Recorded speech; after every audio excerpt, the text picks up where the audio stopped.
السلام عليكم. تيجوا بقى نعمل النهاردة مع بعض المعمول بأسهل طريقة، وهيطلع معاكي دايب وزي الفل. طريقة سهلة ومكونات أسهل. نقول بسم الله ونبتدي معانا بالمقادير. معايا عشان أعمل المعمول ده هحتاج كوباية من الزبدة، طبعا يفضل تكون في درجة حرارة الغرفة، ونص كوباية من السكر البودر.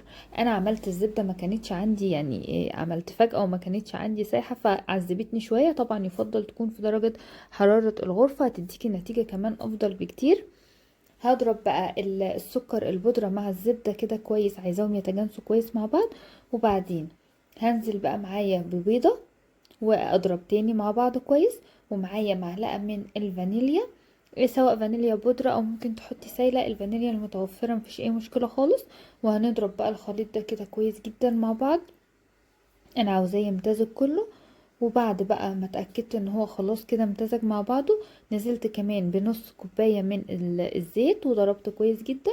وبعدين بقى كده اللي عندي المواد بقى اللي هي الصلبة، معايا 4 كوبايات الا ربع من الدقيق، عليهم كوبايتين معلقتين كبار من النشا، ومعايا نص معلقة صغيرة من البيكنج باودر. وهقلب بقى الكلام ده، انا هبس مش هعجن، يعني زي البسبوسة كده هنبسه بس كويس، بحيث ان الدقيق يختفي خالص مع المواد السائلة، وما يكونش عندي اي دقيق خالص. شايفين بقى العجينة بعد ما ارتاحت كده؟ العجينة اصلا طرية جدا جدا وكريمية كده، والعجينة بجد ناعمة جدا. هبتدي بقى اشكلها. عندي ده الجهاز ده اللي بنشكل بيه المعمول. ده جهاز يدوي عادي جدا، بسيط جدا ورخيص، بيجي من عند اي حد بتاع ادوات منزلية.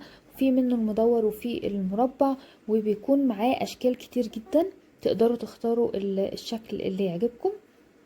طبعا انا حشيت المعمول ده، حشيته بشوكولاته، ممكن تحشيه بتمر وده المتعارف عليه. انا حشيته بشوكولاته كده، كورتها حتت صغيره وبحشيها جوه العجين بتاعه.